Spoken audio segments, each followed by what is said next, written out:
ये devil deed क्या है? मैं दुर्गेश, अजय, विवेक और लकी। ये मिशन 87 की स्टार्टिंग कैसे हुई थी और ये है क्या?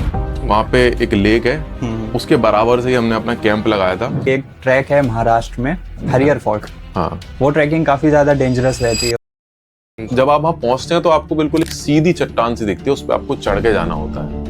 और सबसे ज्यादा रिस्की होता है रेनी सीजन में। कोई सेफ्टी नहीं है, बहुत ज्यादा फिसलन होती है, पैर फिसल लगता है आपका, और इधर पूरा खाई है, इधर भी खाई है। और वहाँ पे बंदर्स अटैक कर रहे थे। मैंने सुना था मंकी अटैक होते हैं, पर इतनी ज्यादा गंदी तरीके से होता है ये नहीं देखा।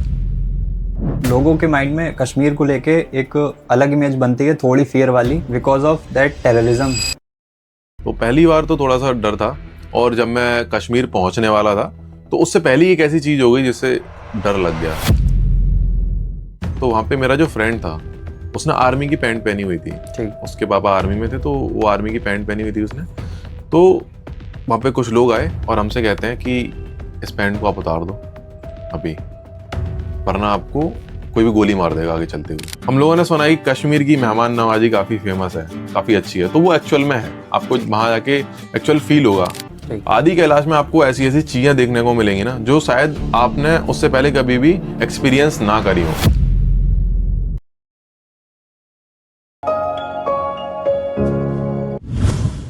नमस्कार, मेरा नाम है अनुराग नंदन। स्वागत है आपका मेरे YouTube चैनल चाय विद बाबू पे। आज के हमारे गेस्ट हैं मिस्टर दुर्गेश। तो इनकी लाइफ काफ़ी ज़्यादा इंटरेस्टिंग और एडवेंचर से भरी हुई है। तो मिलते हैं दुर्गेश जी से और जानते हैं काफ़ी सारी एडवेंचरस चीज़ें, जैसे बाइक राइडिंग से रिलेटेड, टूरिज़्म से रिलेटेड और ट्रैवलिंग से रिलेटेड। बहुत बहुत स्वागत है दुर्गेश जी, कैसे हैं आप? बढ़िया बढ़िया, आप बताइए। आप एक मोटो ब्लॉगर भी हैं, ट्रैवलर भी हैं। सो इन चीज़ों को स्टार्टिंग करने के लिए काफ़ी बड़ा डिसीज़न लेना पड़ता है। बिल्कुल। तो आप यहाँ तक कैसे पहुँचे? तो हम लोग स्टार्टिंग से बात करते हैं कि मतलब इन सारी चीज़ों की पूरा जो प्रोसेस है वो स्टार्ट कहाँ से हुआ? स्टार्ट हुआ था स्कूल लाइफ से, जब मैं स्कूल में था। ठीक है। जब मैं 10th में था, तो जब 10th के एग्ज़ाम मैंने क्लियर करे, उसके बाद एक शौक था कि फ़ोटोग्राफी का। उस टाइम पे फ़ोटोग्राफी काफ़ी ज़्यादा ट्रेंड में थी, तो उस टाइम पे देखा इंस्टाग्राम वगैरह पे, तो फ़ोटोज़ क्लिक करने का शौक था।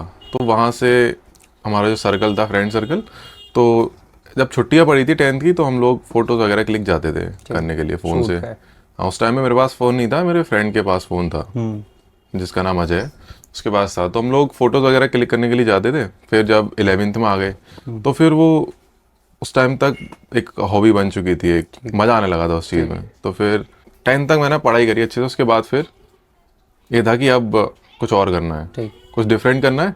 इससे पहले मेरे पास स्टंट्स का शौक था, तो उस टाइम पे साइकिल थी मेरे पास, तो साइकिल वगैरह से स्टंट करता था। वो मेरे को आगे शिफ्ट करना था कैरियर बाइकिंग में।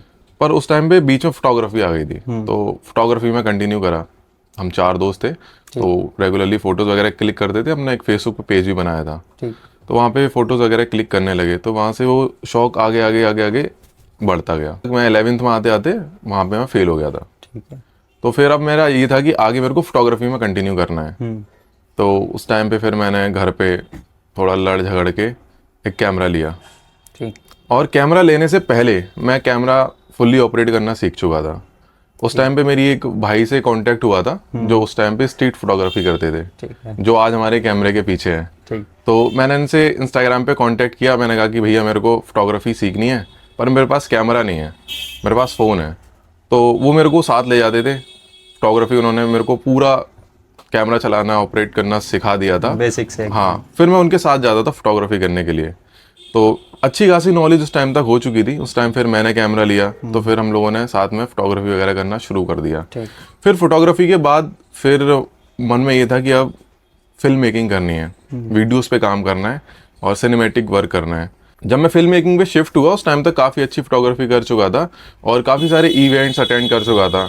तो जब ब्रज की होली होती है, तो उसको मैं 2 बार डॉक्यूमेंट कर चुका था। वो हमने पेज पे डाला था और काफ़ी अच्छा वहाँ से रेस्पॉन्स हमें मिला था। उसके बाद एक फोटोग्राफी कंपटीशन हुआ था, तो वहाँ पे भी मैंने पार्टिसिपेट करा था, कि ऑनलाइन था। एक दिल्ली बेस्ड कोई कॉलेज था, उन्होंने ऑर्गेनाइज कराया था। तो उसमें मेरी पिक्चर्स, उसमें ये था कि आपकी जो पिक्चर्स हैं उनकी हाई क्वालिटी नहीं होनी चाहिए, मतलब DSLR वगैरह से कोई लेना देना नहीं था उनका। आपकी फ़ोटोज़ एक स्टोरी बयां करे, और वो स्टोरी काफ़ी ज़्यादा इंटरेस्टिंग हो, इंस्पायरिंग हो, कुछ भी हो सकती है। सिर्फ फोटो क्वालिटी डजंट मैटर। आपकी फ़ोटो एक स्टोरी बताए जो देखने वाले को समझ आ जाए। ठीक। तो वहाँ पे मेरा एक फ़ोटो था, एक बुक थी और वहाँ पे एक रिंग थी और वो रिंग रखी हुई थी बुक के बीच में और वहाँ ऊपर से लाइट पड़ रही थी। ठीक। तो वहाँ से हार्ट Shape जनरेट आ हो रहा था शेडो में। ठीक। और जो नीचे चीज़ें लिखी हुई थी वो थोड़ी सी मोटिवेटिंग थी। तो ये जो फ़ोटो है ये मैंने फ़ोन से क्लिक करा था। तो ये मेरा फ़ोटो वहाँ पे सेलेक्ट हुआ था, ठीक। ऑल ओवर इंडिया टॉप 10 के अंदर रैंक करा था। तो उसके बाद फिर मैं फिल्म मेकिंग में एंटर कर चुका था। फिर हम लोगों ने म्यूज़िक वीडियो शूट करे। मेरा एक फ्रेंड है तो उसके म्यूज़िक वीडियोस हम लोग शूट करने लगे, डालने लगे यूट्यूब वगैरह पे। ये वो एज होती है जिसमें पेरेंट्स चाहते हैं हमारा जो बच्चे हैं वो एक स्टेबल करियर में शिफ्ट हो, और पेरेंट्स को स्टार्टिंग में इन चीज़ों में ज़्यादा बिलीव नहीं रहता है। नहीं रहता, स्पेशली मिडिल क्लास फैमिली में तो नहीं रहता। हाँ, तो उनके मन में काफ़ी डाउट होता है कि आगे चल के कुछ कर पाएगा या नहीं कर पाएगा। तो फिर मैनेज कैसे किया था आपने पेरेंट्स को, या कोई ऐसा कुछ प्रेशर आया था क्या? नहीं, प्रेशर तो बहुत था। ठीक। क्योंकि मेरे पापा आर्मी में हैं तो वो एक डिसिप्लिन वाली लाइफ उनको चाहिए कि करेक्ट। श्योरिटी वाली की जिसमें पता हो। इस लाइफ में तो मिडिल क्लास फैमिली को पता ही नहीं होता कि क्या चल रहा है, उनको इतनी ज़्यादा नॉलेज ही नहीं होती कि ये जो करियर है ये करियर भी बन सकता है या नहीं बन सकता, या फिर ऐसा ही टाइम पास है। तो ये प्रेशर तो था स्टार्टिंग से बहुत ज़्यादा था कि भाई पढ़ाई लिखाई करो। जैसे मैंने बताया मेरे फादर आर्मी में है तो पढ़ाई लिखाई को लेके बहुत ज़्यादा चीज़ें थी और मैं इस लाइन में आ चुका था तो बहुत ज़्यादा चीज़ें थी कि पढ़ाई करो, ये सब छोड़ दो। काफ़ी कोशिश करी पर मेरा गोल जो क्लियर था कि भाई यही करना है। मेरे को पता था कि जिस दिन उनको रिजल्ट दिखेंगे उस दिन वो खुश होंगे, बिल्कुल उस दिन उन्हें कोई प्रॉब्लम नहीं होगी। और आज कोई प्रॉब्लम नहीं है जब उन्हें दिखता है कि कुछ तो कर रहा है, कुछ तो कर ही रहा है, कुछ अच्छा हो रहा है। हाँ। तो मिडिल क्लास फैमिली में ये है कि अगर जब आप स्टार्टिंग करते हैं ना तब उन्हें बहुत ज़्यादा दिक्कत होती है, लेकिन अगर आप रुकते नहीं, आगे कंटिन्यू करते ही रहते हैं और एक टाइम वो आता है जब उनको रिजल्ट्स दिखते हैं तब उनको कोई दिक्कत नहीं होती, तब वो आपके साथ खड़े होते हैं। लेकिन वो जो जर्नी है वो जर्नी आपको अकेले ही कंटिन्यू करनी पड़ेगी। उस जर्नी में अगर आपने देखा कि मेरा कोई सपोर्ट नहीं कर रहा, मेरे साथ कोई नहीं है, एक्सक्यूजेस देने लगे ना खुद को, तो फिर वहीं पे चीज़ें खराब होना शुरू हो जाएंगी। ये डेविल डीड से आपने जो अपने करियर की नई स्टार्टिंग की, ये डेविल डीड क्या है? डेविल डीड जब मैं स्कूल टाइम में था, जब मैंने बताया तो मेरे फ्रेंड्स से, हम 4 फ्रेंड्स हैं जिन्होंने फोटोग्राफी शुरू करी थी। कौन कौन? मैं, दुर्गेश, अजय, विवेक और लकी। ओके। तो हमें उस टाइम पे एक नाम चाहिए था पेज का, कुछ यूनिक नाम हो। तो हमने अपने सारे फ्रेंड्स के एक एक लेटर उठाया तो ये डेविल फोटोग्राफी आगे कंटिन्यू करा। तो ये जो बाकी के लोग थे, 3 लोग थे, ये अपना कुछ और करने लगे। जैसे मैं फोटोग्राफी कंटिन्यू करने लगा, जो अजय था वो MBA करने पहुंच गया और जो विवेक था वो रैपिंग में आ चुका था। तो जो मैंने आपको बताया म्यूजिक वीडियो शूट करते थे हम इसी के करते थे। और जो लकी था उसका नीट क्लियर हो चुका था तो वो फिर MBBS करने पहुंच गया। क्योंकि जब मैं यूट्यूब चैनल कंटिन्यू कर रहा था उस टाइम पे सारे लोग डेविल के नाम से ही मेरे को बुलाते थे कि डेविल डेविल। उनको लगता था कि ये पूरा मेरा, वो समझते थे डेविल वाला डेविल, पर इसकी भी प्रोनाउंसिएशन वैसी हुई डेविल सारे नाम मिला के। तो फिर मैंने अपना जो यूट्यूब चैनल है वो डेविल से ही कंटिन्यू करा। डीड मैंने इसलिए लगाया कि डीड का मतलब होता है कर्म, और मैं काम में ज़्यादा भरोसा रखता हूँ कि कर्म ही पूजा है। तो काम, नाम और काम दोनों कंटिन्यू होंगे तो थोड़ा इंस्पायरिंग होगा, मोटिवेटिंग होगा खुद के लिए भी और दूसरों के लिए भी। तो devil deed, devil as a नाम हो गया और डीड कर्म, जो मैं काम अपने करूंगा। मोटिवेशन भी इससे मिलता है। हाँ, मोटिवेशन भी मिलता है। तो फिर वहीं से नाम कंटिन्यू हो गया डेविल डीड। फिर इसी नाम से मैंने इंस्टाग्राम वगैरह बना लिया। तो फिर जो आइडेंटिटी है वो यहीं से शुरू हो गई कि डेविल डीड। आपको कभी ऐसा लगा कि जो स्कूल या कॉलेज लाइफ की फ्रेंडशिप है वो एक पर्टिकुलर एज तक ही लिमिटेड है, उसके बाद जब सबके कैरियर पाथ चेंज हो जाते हैं तो फ्रेंडशिप में वो बॉन्डिंग नहीं रहती है? नहीं, मेरे सीन में तो ऐसा नहीं है। मेरे सीन में तो वैसी बॉन्डिंग है जैसी पहले थी। मतलब बहुत ज़्यादा फ्रेंड्स तो नहीं रहे मेरे, पर जैसे मैंने बताया 4-5 लोग थे तो वो, उनसे बॉन्डिंग अभी भी उसी तरह की। मैटर करता है कि हर किसी के केस में सेम नहीं रहता क्योंकि लोग अलग अलग हो जाते हैं, पर मेरे केस में बहुत ज़्यादा अलग नहीं है लोग। क्योंकि एक जो मेरा फ्रेंड है विवेक, वो मेरे साथ ही रहता है। हम लोगों का जो फील्ड है वो सेम ही है। ठीक। जो मैंने आपको अजय बताया तो वो भी हमारी हेल्प करता है अभी भी, जो अपना अलग स्टार्टअप कर चुका है, पर कंटेंट क्रिएशन से अभी वो मेरे को सजेशन देता है। थंबनेल्स हो गए या पोस्टर हो गए या कोई नई ट्रिप का प्लान हो तो वो उसमें भी हेल्प करता है। तो अभी मतलब बॉन्डिंग वैसी ही है। कभी चारों लोग साथ में किसी ट्रिप पर गए? नहीं। कोई प्लानिंग आगे की? हाँ, आगे इन फ्यूचर प्लान है, लद्दाख करेंगे, या फिर कोई और इंटरनेशनल ट्रिप, क्योंकि अभी सब बिजी हैं अपनी अपनी लाइफ में। क्योंकि मेरा तो ये कैरियर है तो मैं तो ट्रैवलिंग पे रहता ही हूँ। ठीक। और विवेक के साथ काफ़ी ट्रिप्स करे हैं, क्योंकि हमारा साथ ही से लगा रहता है म्यूजिक वीडियोस का या फिर मेरा ट्रैवलिंग का, तो उसके साथ करे हैं। बाकी जो विवेक और लकी है उसके साथ कोई ट्रिप नहीं हुए। एक और मेरा फ्रेंड है पीयूष, जो हमें बाद में मिला था, जो भी हमारे साथ है, मतलब वो उस टाइम पे नहीं मिला था 10th क्लास में। ठीक। आपकी एक जो ट्रिप थी वो सबसे ज़्यादा हाइप में गई थी, जिसका नाम था मिशन 87। तो ये मिशन 87 की स्टार्टिंग कैसे हुई थी और ये है क्या? मिशन 87 की स्टार्टिंग हुई थी, इससे पहले भी मैं काफ़ी ट्रैवल कर चुका था। जैसे मेघालय कर चुका था, ठीक। उत्तराखंड काफ़ी ट्रैवल कर चुका। सबसे ज़्यादा मैंने उत्तराखंड ट्रैवल करा और सबसे ज़्यादा मुझे अच्छा भी वही लगता है। उत्तराखंड में कोई ऐसी पर्टिकुलर प्लेस? उत्तराखंड में वैसे काफ़ी सारी जगह हैं, मतलब हर जगह की अपनी यूनिक वाइब है। आपको कौन सी पसंद है? मेरे को पसंद है सातताल पसंद है, क्योंकि सबसे पहले कैंपिंग मैंने सातताल में करी थी। वहाँ पे एक लेक है, उसके बराबर से ही हमने अपना कैंप लगाया था, तो वो मेरे को सबसे ज़्यादा सुकून वाली जगह लगती है। बाकी मुक्तेश्वर काफ़ी अच्छा है, पर ये जो जगह है ये नैनीताल के पास है, तो मेरे को नैनीताल कभी पसंद नहीं है, क्योंकि वो बहुत ज़्यादा क्राउडेड जगह है, बहुत ज़्यादा ओवरहाइप्ड है। कुछ भी नहीं है वहाँ देखने को, ना सुकून मिलेगा ना आपको व्यूज़ अच्छे मिलेंगे। लेकिन अगर उसके आसपास आप जाएंगे तो बहुत अच्छी अच्छी जगह मिलेंगी। सातताल है, 10-15 किलोमीटर की दूरी पर है। मुक्तेश्वर है, वो भी पास में ही है। और अगर आप थोड़ा सा और आगे बढ़ेंगे तो अल्मोड़ा है, अल्मोड़ा बहुत खूबसूरत है। और अगर आप डिफरेंट रूट पे चले जाएं वहाँ से 60-70-80 किलोमीटर, तो रानी खेत है, कौसानी है। कौसानी बहुत ज़्यादा अच्छी जगह है। लोगों को जो ऐसा लगता है कि जो पीस है वो एक्चुअल माउंटेन्स में मिलती है, तो पीस ढूंढने नैनीताल चले जाते हैं। अगर नैनीताल में कोई नया ट्रैवलर जाए और उसे पीस चाहिए तो कहाँ पर जाए? वो सातताल जा सकता है, मुक्तेश्वर जा सकता है, अल्मोड़ा जा सकता है, नैनीताल को अवॉइड करके। लेकिन जो पीस वाली चीज़ है वो माउंटेन पे जाके नहीं मिलती, वो अंदर से ही होती है। अगर आपके अंदर ही पीस नहीं है तो माउंटेन पे भी जाके आपको कुछ नहीं मिलने वाला। वहाँ पे भी आपको वही भगदड़ वाली चीज़ें वही दिमाग में चलती रहेंगी, फिर आप आके कह दो कि वो जगह अच्छी नहीं है। तो अगर आपके अंदर इनर पीस है पहले से ही, तो माउंटेन पे जाने की ज़रूरत नहीं है। अगर इनर पीस है उसके साथ आप माउंटेन्स पे जाओगे तो आपको डेफिनेटली मज़ा आएगा, आपको ज़िंदगी दुनिया खूबसूरत लगेगी। फिर इसके बाद मिशन 87 का कैसे आपके माइंड में आया? मिशन 87 का ऐसे आया कि जो मैंने मिडिल क्लास चीज़ें देखी हैं, तो वहाँ पे जो भी लोग होते हैं उनके पास चीज़ें नहीं होती, जैसे बाइक नहीं होती या कैमरे नहीं होते या कुछ भी नहीं होते, पर उनके अंदर होता है कि मेरे को करना है। तो वो मेरे को एक जो थिंकिंग थी वो ब्रेक करनी थी मिडिल क्लास सेगमेंट के लोगों में, वो ऐसे ख़त्म करनी थी। उस टाइम पे मेरे पास बाइक्स थी, उस टाइम पे मैं अपनी बाइक से ही ट्रैवल करता था, डोमिनार से ट्रैवल करता था। तो उस टाइम पे मैंने कहा कि बाइक हटाते हैं, और मेरे पास जो मेरे फादर की बाइक थी प्लेटिना, उससे मैंने सोचा कि ये सबसे सस्ती बाइक है। अगर हम बाइकिंग इंडस्ट्री में देखेंगे सबसे सस्ती बाइक प्लेटिना है, 100 सीसी। हाँ, उससे सस्ती कोई बाइक देखने को नहीं मिलती। तो मैंने कहा इसी बाइक को उठाते हैं, परफेक्ट बाइक रहेगी और इससे ट्रैवल करते हैं। अगर मैं इससे ट्रैवल करूंगा और जो लोग मेरे को देखेंगे वो इन्फ्लुएंस होंगे जिनके पास कुछ भी नहीं है, क्योंकि अगर किसी के पास कुछ भी नहीं है तो एक बाइक तो होती है कोई ना कोई, पर वो उससे ये सोचता है कि भाई इससे मैं नहीं जा सकता, हमें ट्रैवलिंग करने के लिए अच्छी बाइक चाहिए। क्योंकि जो भी क्रिएटर्स हैं वो अच्छी अच्छी बाइक्स दिखाते हैं, सुपर बाइक्स दिखाते हैं, टूरिंग बाइक दिखाते हैं, तो वो उनके मन में होता है। पर ऐसा नहीं है, मैं काफ़ी ट्रैवल कर चुका, प्लेटिना से ट्रैवल करा, मैंने स्प्लेंडर से ट्रैवल करा। आप कहीं भी जा सकते हैं, कहीं भी। आप लद्दाख भी जा सकते हैं, लद्दाख सबसे ज़्यादा हाइप पे रहता है बाइकिंग कम्युनिटी में, तो आप लद्दाख भी जा सकते हैं, कोई दिक्कत नहीं है। लोग वहाँ पे एक्सेल 100 से भी गए लद्दाख, जो बिक्की बोलते हैं। तो हमने एक प्लान बनाया कि 6 महीने का प्लान करते हैं और उन 6 महीने में एक्सट्रीम जगह एक्सप्लोर करेंगे विद 100 सीसी।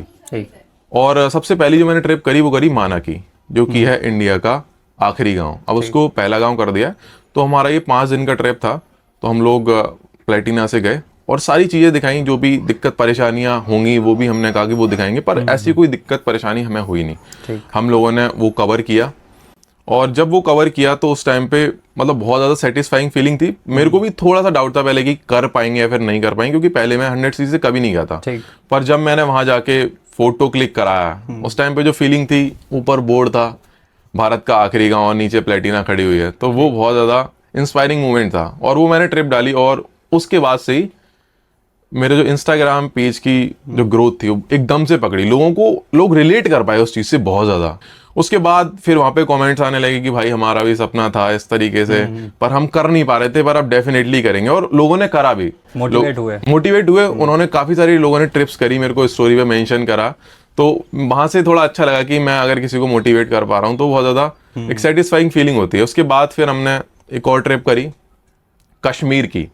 तो वो बहुत ज़्यादा बड़ी ट्रिप थी और बहुत ज़्यादा प्लानिंग लगी माइंड को पहले करने में कि भाई कश्मीर को लेके लोगों के दिमाग में थोड़ा डर बैठा रहता है, टेररिज्म को लेकर। हाँ वो, और फिर बाइक, काफ़ी बड़ा ट्रिप था, करीब 2500 किलोमीटर का ट्रिप था पूरा। वो भी आपने प्लेटिना से ही किया? वो भी प्लेटिना से ही करा मैंने। एक तो ये था कि इतनी पुरानी बाइक है, 2014 मॉडल थी, तो कर पाएगी या नहीं कर पाएगी, फिर कहा कि चलो करते हैं, जो होगा देखेंगे।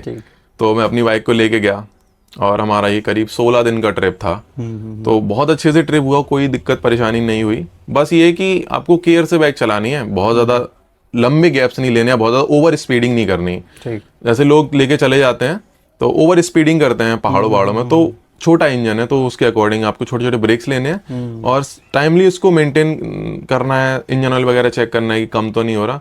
तो वो हमारा ट्रिप बहुत अच्छा था, बहुत शानदार था। उसके बाद मैंने अपना एक मीटअप भी रखा कश्मीर ट्रिप के बाद, क्योंकि जब मैं वहाँ पे गया था तो काफ़ी अच्छा रेस्पॉन्स मिल रहा था लोगों का कि भाई कहाँ से हो आप, मिलना चाहते हैं, ये वो करके। तो मैंने कहा कि कश्मीर ट्रिप के बाद घर जाने से पहले मैं एक छोटा सा मीटअप रखूंगा। हमारे शहर में एक जगह है नदरेक, जो काफ़ी फेमस है, वहाँ पे लोग घूमने जाते हैं और बाहर से भी टूरिस्ट आते हैं, और वो यूनिक जगह है भी, पर इतनी ज़्यादा पॉपुलर नहीं है तो लोगों को नहीं पता। क्या है उसके बारे में आपको बताता हूँ कि वहाँ पे ब्रिटिश के टाइम का एक ब्रिज है, और वो ब्रिज का कॉन्सेप्ट इतना यूनिक है कि वो ऑक्सफोर्ड यूनिवर्सिटी लंदन में भी उसका आर्किटेक्चर पढ़ाया जाता है। उस ब्रिज का क्या स्पेशलिटी? एक नीचे नदी है, उसके बाद एक ब्रिज है, और उस ब्रिज के ऊपर भी नदी है, और वो जो ब्रिज के ऊपर नदी है और जो ब्रिज पूरा बना हुआ है उसके नीचे से आप ऊपर से जाके नीचे से निकल के दूसरी साइड निकल सकते हो। मींस अंडर टनल टाइप का? हाँ, लेकिन अभी वो फिलहाल गवर्नमेंट ने बंद कर दिया क्योंकि वहाँ पे बहुत ज़्यादा चोरी चकारी वाली चीज़ें होने लगी थी, तो वो बंद है। पर ये जो कॉन्सेप्ट है ये बहुत ज़्यादा यूनिक है, जो कि सिर्फ एक ही है, इसके अलावा दूसरा कभी बना ही नहीं। पूरे ऑल ओवर वर्ल्ड या इंडिया? पूरे ऑल ओवर वर्ल्ड अभी तक दूसरा वैसा कॉन्सेप्ट नहीं है। ठीक, मतलब इतना यूनिक कॉन्सेप्ट है, पर लोगों को नहीं पता, तो जिनको पता है वो देखने के लिए आते हैं। काफी अच्छी जगह है। तो जब मैंने मीटअप रखा तो बहुत ज्यादा चीजें थी कि कितने लोग आएंगे, क्या आएंगे, है ना। तो पहला मीटअप था, मतलब काफी अच्छा लगा उस टाइम पे, काफी अच्छा प्यार मिला मेरे शहर से, और काफी सारे लोग आए भी थे। तो उस टाइम पे काफी ज्यादा इंस्पायरिंग चीज थी, और दूसरे लोग भी इंस्पायर हुए। जब मैं कर रहा था कश्मीर, उस टाइम से पहले लोग बहुत ज्यादा नहीं कर रहे थे, पर उसके बाद काफी सारे लोगों ने शुरू करा बाइक राइडिंग, ब्लॉगिंग और अपने यूट्यूब चैनल्स। उसके बाद से जिनके पास कम हायर सीसी बाइक्स थी, तो उसके बाद, और उसके अलावा भी जहाँ भी वीडियोस गए वहां से लोगों ने शुरू करा। उसके बाद फिर हमने एक और एक्सट्रीम राइड करी थी। फिर मैंने सोचा कि अब प्लेटिना से मैं कर चुका हूँ, अब एक और 100 सीसी की बाइक दूसरी कोई लेते हैं, ठीक, तो उससे करते हैं। तो फिर हमने प्लान करा स्पीति का, क्योंकि स्पीति बहुत ज्यादा एडवेंचरस राइड है, स्पीति वैली, और वो मैंने करा था विंटर्स में। ठीक, विंटर्स में सबसे ज्यादा खतरनाक होती है, बहुत ज्यादा ब्लैक आइज मिलती है रोडों पे, और हर तरफ स्नो ही स्नो। और जब मैंने वो करा था उस टाइम पे टेम्परेचर जा रहा था -20, -25, और जिस टाइम में स्पीति में था, जब मैं पहुंचा था उस दिन था -28। तो वो मेरे को उस 100 सीसी से करके दिखाना था लोगों को कि आप एक्सट्रीम से एक्सट्रीम जगह पहुंच सकते हैं। ठीक, उस जगह पे ब्लैक आइज कैसे अवॉइड किया आपने? ब्लैक आइज पे अवॉइड तो नहीं कर सके, काफी बार हम गिरे भी। ठीक, पर आपको राइडिंग जैकेट्स और बूट्स वगैरह सेफ्टी गियर्स पहन के जाना है, तो इतनी ज्यादा दिक्कत नहीं होती, क्योंकि बर्फ होती है चारों, तो आप गिरेंगे तो आपको इतना चोट वगैरह नहीं लगेगी। अगर हम लोग टायर के अराउंड वो जो चेन्स होती हैं, चेन वगैरह में कुछ भी लेके नहीं गया था, क्योंकि हमारी जो ट्रिप है वो दिखाना था कि आप बेसिक चीजों से कर सकते हैं। तो वो चेन वगैरह कोई भी यूज नहीं करी मैंने, इतना दिक्कत भी नहीं लगी मेरे को। तो ब्लैक आइस पे बाइक चलाने के कुछ स्पेशल ट्रिक होती है? ब्लैक आइस पे ये होता है, अगर आपकी बाइक जा रही है, तो आपको ना स्पीड को बढ़ाना है, ना ब्रेक्स लगाने हैं। इन दोनों में से आप कुछ भी करेंगे तो आपकी बाइक गिरनी है। जैसी बाइक जिस स्पीड पे जा रही है, आपको बिना घबराए वैसे ही रखना है, उतनी स्पीड मेंटेन करनी है। ब्रेकिंग बिल्कुल नहीं, ना एक्सेलरेशन, ना स्पीड को डाउन करना, उतनी स्पीड पे आप निकलने दो। अगर आप बच रहे हो तो ठीक है, वरना गिरने तो आप ऐसे भी, अगर आपने ब्रेक्स लगा ली तो तुरंत गिरने वाले हो। तो वो आप कर सकते हो, और जहाँ पे आपको ज्यादा लग रहा है तो वहां पे आप उतर के जा सकते हो बाइक से, क्योंकि 100 सीसी इतनी ज्यादा भारी बाइक है नहीं। और जो कश्मीर में मैंने आपको बताया, तो वहां पे भी हमें ब्लैक आइज मिली थी गुलमर्ग में। ठीक, तो वहां पे 100 सीसी का मेरे को फायदा लगा, क्योंकि हमारे साथ जो और बाइक्स थी वो RS 200 थी और क्लासिक 350 थी, तो उन बाइक्स का वेट काफी ज्यादा था, तो वो आगे नहीं निकल पा रही थी, और मेरी बाइक आराम से मस्त निकलती हुई जा रही थी। ये फायदा है हमारी 100 सीसी का, अगर आप बर्फ में जा रहे हैं तो आपके पास कम वेट है, आप अच्छे से मैनेज कर सकते हो। बाकी स्पीति में ठंड बहुत ज्यादा थी, बहुत ही एक्सट्रीम टेम्परेचर था, हम जो भी अपनी प्रिपरेशन करके ले गए थे वो सब कुछ फेल थी। आपने मिनिमम कितने टेम्परेचर की प्रिपरेशन की थी? टेम्परेचर की तो प्रिपरेशन जो मेरे माइंड में था, पहली बात तो मैं इतनी कभी ठंड में गया नहीं था, तो मैंने ग्लव्स वगैरह जो भी लिए थे डिकैथलॉन से लिए थे, पर वो सारा कुछ काम नहीं आ रहा था क्योंकि हमारी जो बाइक्स थी ना उनके ब्रेक्स पे बर्फ जम चुकी थी। जब मैं स्पीति पहुंचा ना तो बर्फ जम चुकी थी, ब्रेक्स नहीं लग रहे थे, बहुत ही स्लो स्लो बाइक चलानी पड़ रही थी। और मैं स्पीति में एंटर करा था काजा में रात के 8:30 बजे, और वहां पे इतने टाइम तक सब सो जाते हैं, कोई भी आपको दिखेगा नहीं क्योंकि ठंड बहुत पड़ती है। हमें होटल भी नहीं मिल रहा था वहाँ पे, तो वहाँ पे कोई गेस्ट हाउस था गवर्नमेंट का, तो वहाँ पे हम लोग गए। हमने उनसे रिक्वेस्ट करी कि कोई भी होटल वगैरह नहीं मिल रहा है, तो उन्होंने देखा, अलाउ किया। फिर उन्होंने हमसे कोई पैसे भी नहीं लिए, ठीक अलाउ किया उन्होंने। मस्त हमें पहले गर्म पानी करके दिया क्योंकि हमारे हाथों में ना ऐसे बर्फ जम रही थी, ग्लव्स जो थे उनके अंदर भी पानी आ गया था और यहाँ पे ऐसे बर्फ जम चुकी थी ग्लव्स के अंदर भी, और वो ग्लव्स वाटरप्रूफ थे तब। उसके बाद फिर हम लोगों ने अपने पैर वगैरह सेके, और उस टाइम पे स्पीति में 15 दिन से लाइट नहीं आ रही थी, लाइट कटी हुई थी, पूरा अंधेरा अंधेरा हो रखा था। तो उन्होंने पानी वगैरह गर्म कर दिया, हमने पानी में पैर डाले, फिर सीधा सो गए। फिर सीधा जब हम सुबह उठे तो हमें जाना था चीचम ब्रिज, जो एशिया का सबसे हाईएस्ट ब्रिज है। ठीक। तो हमारी बाइक स्टार्ट नहीं हो रही थी क्योंकि बर्फ जम चुकी थी पूरा इंजन पे। तो फिर हमने पानी गर्म करके इंजन पे डाला, फिर बाइक को स्टार्ट किया, और जो हमारे ब्रेक्स थे वो पूरा जम चुके थे। अब शाम को थोड़ा थोड़ा ब्रेक लग रहे थे, पर अब बिल्कुल भी नहीं लग रहे थे, जाम थे। फिर हमने जो बर्फ है वो ब्रेक से हटाई, और फिर हमने चीचम ब्रिज किया। और चीचम ब्रिज जब हम करने जा रहे थे ना तो ब्लैक आई जम चुकी थी, सुबह सुबह निकले थे, तो रोड पे जैसे गड्ढे होते हैं ना, तो वहां बर्फ जम जाती है और बर्फ की एक ऊपर परत आ जाती है। तो जब भी इस सिनेरियो बाइक जा रही थी तो बर्फ की जो परत है वो टूट रही थी, और बाइक जो गड्ढा है उसमें टायर चला गया था, और ऐसी बाइक कई बार हमारी गिरी। वो गड्ढा तो काफी बड़ा हो सकता है। हाँ, काफी बड़ा हो सकता है। तो ये आपको थोड़ा अवॉइड करना पड़ेगा। ये अवॉइड नहीं कर सकते, वहाँ दिखता ही नहीं है, पूरा प्लेन एक चादर जमी हुई है। ठीक। ये तो आप अवॉइड नहीं कर सकते। ठीक है। तो आप ये कर सकते हो कि स्लोली स्लोली बाइक चलाओ, हाई स्पीड में ना करो। तो हम लोग जो सामान था हमारा पीछे, कैम्प वगैरह, वो सारा कुछ भीग चुका था। तो हम लोगों ने चीचम ब्रिज करा।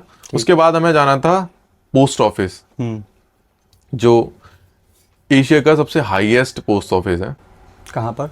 वहीं स्पीति में ही, स्पीति सर्किट में ही है, हिक्किम में है शायद। तो वहाँ का रास्ता बंद था, वहाँ हम लोग नहीं जा पाए क्योंकि स्नो इतनी ज़्यादा थी ना कि रास्ते ब्लॉक थे। चीचम ब्रिज का रास्ता भी ब्लॉक था, वो तो उसी दिन खुला था जिस दिन हम पहुंचे थे, उससे पहले वो बंद था। किस मंथ में गए थे आप? मैं गया था मार्च में गया था, मार्च, फरवरी के एंड में गया था, फरवरी के एंड में निकला था, और जब वहाँ पहुंचा था तो मार्च की स्टार्टिंग थी क्योंकि 4-5 दिन लग जाते हैं। और 100 सीसी से तो रास्ता कम कम कवर कर पा रहे थे, और हम पूरा कैंपिंग करते हुए जा रहे थे। स्पीति से पहले हम लोगों ने जितने भी जगह स्टे किया अपने कैंप में किया।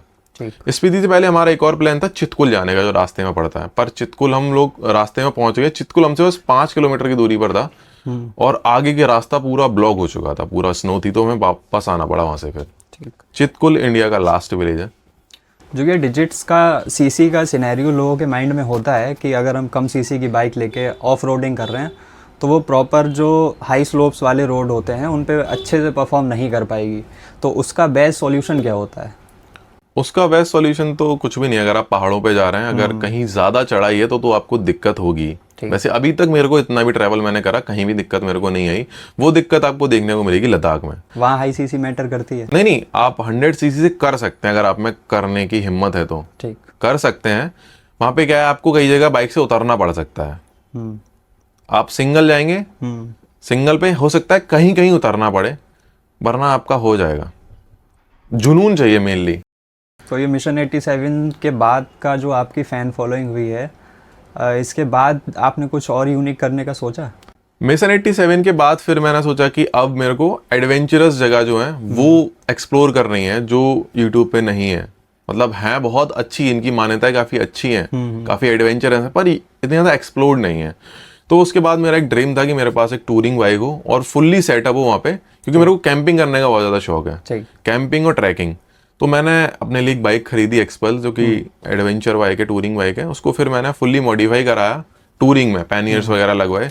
उसके बाद फिर मैंने पैनियर्स जब लगवाए तो ये होता है कि वो थोड़ा बाइक से बाहर निकले हुए होते हैं, तो थोड़ा आइडिया चाहिए आपको बाइक चलाने के लिए। तो उसके बाद मैंने 2 ट्रिप्स करी छोटे छोटे, वहाँ पे मेरे को पूरा एक्सपीरियंस हो चुका था, बाइक का आइडिया हो चुका था कैसे क्या चलानी है और कैसे क्या दिक्कतें आ सकती हैं, क्या क्या दिक्कत नहीं आ सकती। उसके बाद फिर मैंने एक ट्रिप प्लान करी आदि कैलाश की। ठीक। आदि कैलाश में पहले जा चुका था। अगर जो लोग लद्दाख गए ना और वो कहते हैं कि लद्दाख बहुत ज़्यादा ऑफ रोडिंग है, बहुत ज़्यादा एडवेंचर है, तो उनको एक बार आदि कैलाश जाना चाहिए। ठीक। आदि कैलाश में आपको ऐसी ऐसी चीज़ें देखने को मिलेंगी ना जो शायद आपने उससे पहले कभी भी एक्सपीरियंस ना करी हो। एग्जाम्पल, वहाँ पे जो एक रास्ता है आदि कैलाश पहुँचने का, वो 70 किलोमीटर का एक पैच है। तो जब आप आदि कैलाश जाएंगे ना तो वहाँ के लिए आपको परमिट लगता है, जो आपको धारचूला से बनवाना पड़ेगा कि आप फिजिकली फिट हैं या नहीं। तो वहाँ पे आपका फुल मेडिकल वगैरह होता है और वहाँ के एसडीएम से आपको परमिशन बनती है। तो आपको धारचूला स्टे करना ही होता है। ठीक। और धारचूला स्टे करने का जब आप अपनी परमिशन बनवा लेंगे और धारचूला से जब आप नेक्स्ट डे निकलेंगे तो आपको एक 70 किलोमीटर का पैच मिलता है, जो आपको धारचूला से गुंजी तक का मिलता है। 70 किलोमीटर आपको डिस्टेंस बहुत कम लग रही होगी, पर इसको कवर करने में आपको ऑलमोस्ट पूरा दिन लग जाता है। मतलब आपके 5-6 घंटे कहीं नहीं गए नॉर्मली। अगर रास्ता ब्लॉक मिल रहा है तो फिर पता ही नहीं कितना टाइम लगेगा, क्योंकि आपको रास्ते ब्लॉक मिलते हैं। रास्ते रोड है ही नहीं, पूरा ऑफ रोड है। 70 किलोमीटर का पैच पूरा ऑफ रोड है और उस 70 किलोमीटर में आपको कुछ भी नहीं मिलेगा। ना आपको पेट्रोल पंप्स मिलेंगे, ना आपको कुछ और सुविधाएं मिलेंगी। 1-2 जगह आपको होटल मिल जाएंगे छोटे मोटे। ठीक। उसके बाद आपको 5 बजे तक पहुंचना है। 5 बजे अगर आप नहीं पहुंचे तो आपको दिक्कत हो सकती है। वहां पे आपको रास्ते में चेक पोस्ट भी मिलते हैं, तो दिक्कत ये हो सकती है अगर आप कहीं फंस गए तो फंस गए। फिर आपको कोई भी सुविधा नहीं मिलेगी, ना आपको स्टे करने का मिलेगा, ना आपको कुछ खाने का मिलेगा, कुछ भी नहीं। नेटवर्क है ही नहीं। ठीक। कोई इमरजेंसी कॉल्स? धारचूला के बाद आपको नेटवर्क नहीं मिलेगा। गुंजी पहुंच के आपको हो सकता है मिल सकता है, वरना नहीं। जब मैं गया था तो नहीं मिला था। उस टाइम पे काम चल रहा था कि नेटवर्क आ जाएगा। वहां पे बीएसएनएल का नेटवर्क आता है और वहां पे भी वो नेपाल के नेटवर्क आते हैं। ठीक। तो नेटवर्क आपको मिलेगा नहीं, आप किसी से कांटेक्ट नहीं कर सकते। आपकी बाइक खराब हो जाती है, आप सही नहीं करा सकते। कोई मैकेनिक की शॉप नहीं है। अगर आपकी बाइक में हवा भी निकल जाती है ना तो वो भी आप नहीं डलवा सकते हैं। तो वहाँ ये होता है कि 5 बजे आपको पहुंचना है। तो वो बहुत ऑफ रोड है और वहां पे आपको बहुत हॉरर वाइब्स आएंगी। वहां पे आपको गाड़ियां दिखेंगी, उनके ऊपर पत्थर आके गिरे हैं तो वहीं पड़ी हुई हैं, क्योंकि ले जाने का कोई सिनेरियो नहीं बनता वहां से। ठीक। आपको क्रेन्स टूटती दिखेंगी, फुल आपको हॉरर वाइब्स आएगी। तो आप जैसे गुंजी पहुंचते हैं, गुंजी बेस कैंप है, गुंजी से आप जा सकते हैं, क्योंकि जो आदि कैलाश है वहां पे आप ओम पर्वत के लिए भी जा सकते हैं और दोनों का रास्ता डिफरेंट है। आदि कैलाश, ओम पर्वत। हाँ। ठीक। आपको एक दिन आदि कैलाश जाना है, दूसरे दिन ओम पर्वत जाना है। तो ऐसा है वहाँ पे। तो पहले जब मैं पहली बार गया था तो बहुत ज़्यादा रास्ता खराब था। जब मैं दूसरी बार अपनी बाइक से गया तो रास्ता बन चुका था, पर अभी भी काफ़ी ज़्यादा ऑफ रोड है, काफ़ी ज़्यादा वाटर क्रॉसिंग्स आपको मिलती हैं। ठीक। और एकदम जो ऑफ रोडिंग लवर्स है ना उनको बहुत ज़्यादा पसंद आएगा। ठीक। अगर आप विंटर्स में जाते हैं तो और ज़्यादा आपको टेम्परेचर लो मिलेगा और आपकी ट्रिप बहुत ज़्यादा एडवेंचरस होने वाली है वहाँ की। तो हम लोग आदि कैलाश पहुँचे, उसके बाद एक ट्रैक है वो हमने किया। फिर वहाँ जाके उसके बाद ओम पर्वत गए। ओम पर्वत की काफ़ी डिफरेंट वाइब्स है। ओम पर्वत आप करीब तक नहीं जा सकते। एक पॉइंट है जहाँ से आप छोटा सा, मतलब ट्रैक भी नहीं है, 200 मीटर होगा, वहाँ से आप ओम पर्वत को पूरा देख सकते हैं। तो ओम पर्वत अगर आपको देखना है तो आपको जाना पड़ेगा मार्च या अप्रैल में। अगर आप विंटर में जाएंगे, मैं गया था अक्टूबर में, तो वहाँ पे इतना ज़्यादा क्लियरली मेरे को ओम पर्वत नहीं दिख रहा था। स्नो होगी। स्नो थी बहुत ज़्यादा, लेकिन जो वाइब है वो बहुत ज़्यादा डिफरेंट है आदि कैलाश और ओम पर्वत की। तो वो एक बार आपको जाना चाहिए। तो अगर आप बहुत ज़्यादा स्पिरिचुअल हैं तो आपको आदि कैलाश, ओम पर्वत जाना चाहिए। और जो लोग ऑफ रोडिंग में बहुत ज़्यादा बिलीव करते हैं कि उनको एडवेंचर चाहिए, फुल ऑन रॉ एडवेंचर, वहाँ पे आपका ऐसा है कि अगर आपकी बाइक पंचर भी हो गई ना तो आपको कोई नहीं मिलेगा, बहुत दिक्कत होने वाली है। तो आपको फुल प्रिपरेशन के साथ जाना है। अगर आप जा भी रहे हैं, फुल पंचर किट लेके जानी है, टायर इन्फ्लेटर लेके जाना है, क्योंकि अगर दिक्कत हो गई तो आपको वहाँ पे संभालने वाला कोई नहीं है। आपने एक ट्रिप की थी स्कूटी से केदारनाथ की, तो वो कैसे पॉसिबल हो पाई थी? केदारनाथ वो जो ट्रिप मैंने करी थी वो पहले से प्री प्लान नहीं थी। मैं अपनी डोमिनार से निकला था और मेरा ये था कि मेरे को केदारनाथ जाना है और मेरे को उसी दिन पहुंचना है, इस दिन कपाट खोलते हैं। तो जब मैं बुलंदशहर पहुंचा तो रास्ते में ही, बुलंदशहर से करीब 30-40 किलोमीटर पीछे ही, मेरी बाइक का जो गियर बॉक्स है उसके अंदर गियर टूट चुके थे। ठीक। तो जब मैं बुलंदशहर पहुंचा और वहाँ पे बजाज के सर्विस सेंटर गया तो उन्होंने कहा कि गियर बॉक्स सबका खराब हो चुका है और इसमें कम से कम 15-16 दिन लगेंगे। तो फिर वहाँ पे बहुत ज़्यादा मूड खराब हो चुका था कि फुल प्रिपरेशन से निकला था। तो फिर मैंने बहुत ज़्यादा चीज़ें पास्ट में जो हुई है उनको ना सोचते हुए आगे का प्लान करा कि अब क्या कर सकते हैं, क्योंकि पीछे का सोचने से कुछ नहीं होगा कि भाई खराब हो गई, ये ऐसा ना होता वैसा होता। तो फिर मैंने अपने फ्रेंड को फ़ोन करा और अपनी स्कूटी मंगाई वहाँ पे और उस बाइक को वहाँ से वापस भिजवा दिया। ठीक। और फिर हमने प्लान करा कि अब महादेव के दर्शन करने चलते हैं केदारनाथ, और उसके बाद आगे का प्लान करेंगे कि आगे क्या करना है। फिर मैं वहाँ से निकला और स्कूटी से गया फिर मैं, और मस्त सब कुछ हुआ, बढ़िया चीज़ें रहीं, ठीक। मस्त दर्शन हुए। और मैं जैसा मैंने सोचा था कि पहले दिन मैं वहाँ पे जाके दर्शन करूँगा जिस दिन कपाट खोलते हैं, और मैं वहाँ पे पहुँचा भी। ठीक। उसके बाद फिर हम वापस आया और फिर मैंने प्लान करा था कि अब कोई टूरिंग बाइक खरीदते हैं और उसको फुल टूरिंग के लिए मॉडिफाई कराते हैं, और जिससे कि आगे फ्यूचर में कोई दिक्कत ना हो। तो फिर उसके बाद मैंने एक्सपल्स खरीदी, उसको फुल्ली टूरिंग में कन्वर्ट कराया, और उसके बाद फिर मैंने ट्रैवलिंग शुरू करी। ये जो आपने एक्सपल्स खरीदी थी और एक और बाइक है ऑफ रोडिंग के लिए हिमालयन, तो लोग हिमालयन को इतना ज़्यादा ओवर हाइप क्यों करते हैं इन कंपैरिजन टू एक्सपल्स? दोनों का कंपटीशन अलग अलग है। जो एक्सपल्स है वो 200 सीसी में है और जो हिमालयन है वो 400 सीसी में है। ठीक। जब एक्सपल्स नहीं आई थी उस टाइम पे और कोई भी बाइक नहीं थी जो एडवेंचर या टूरिंग हो इस प्राइस रेंज में।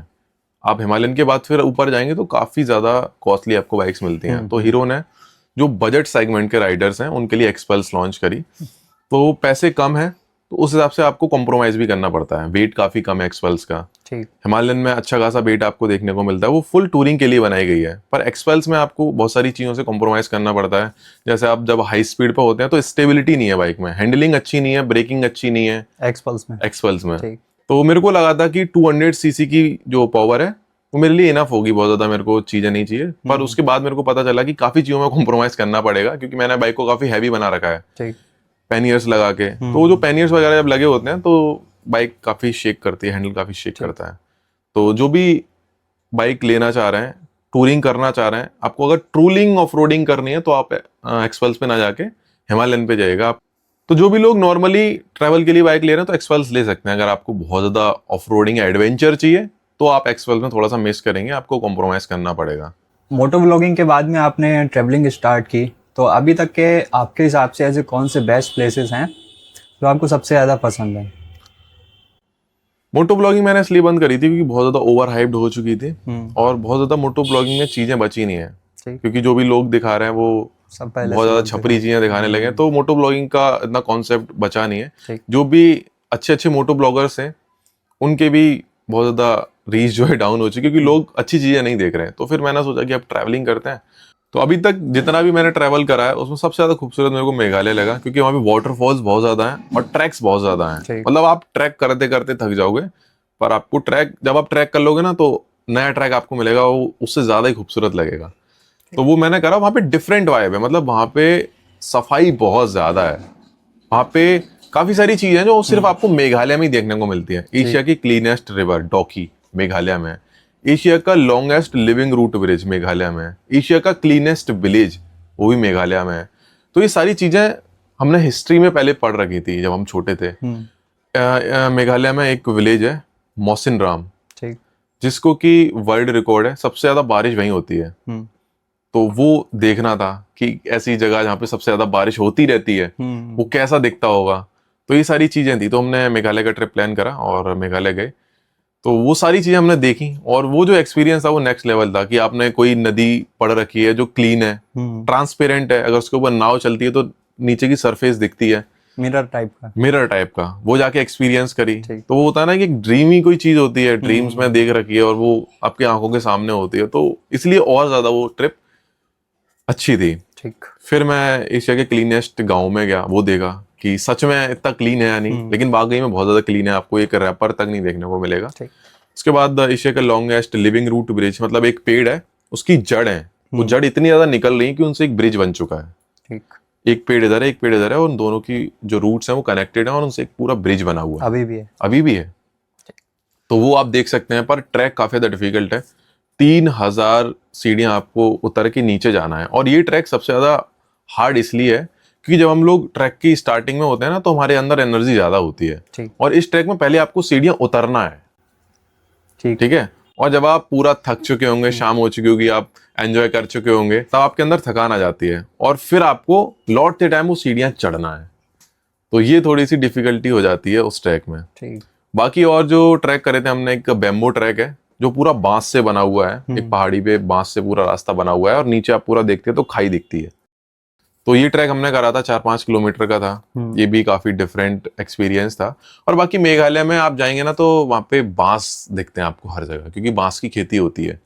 तो वहाँ पे आपको जो भी चीजें दिखेंगी वो बेम्बू से बनी हुई दिखेंगी। डस्टबिन, आपके ग्लास, आपकी प्लेट्स, आपकी चेयर्स, जो भी है हर चीज में आपको बेम्बू का यूज मिलेगा।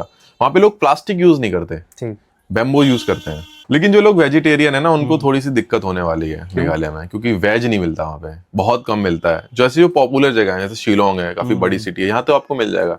लेकिन आप ट्रैवलिंग पे बाहर जा रहे हैं, वाटरफॉल पे, किसी ट्रैक पे, तो वहाँ आपको चिकन मिलेगा। और चिकन भी कम मिलता है, वहाँ पॉर्क मिलता है, सुअर का मीट। जो लोग वेजिटेरियन है उनको खाने पीने की दिक्कत हो सकती है काफी ज्यादा।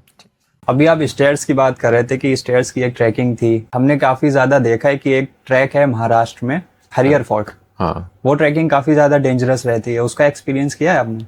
हाँ, उसको अभी मैं महाराष्ट्र की ट्रिप पे गया था, तो ये भी मेरी बचपन की कुछ बकेट लिस्ट में चीजें हैं। उसमें से एक है हरियर फोर्ट।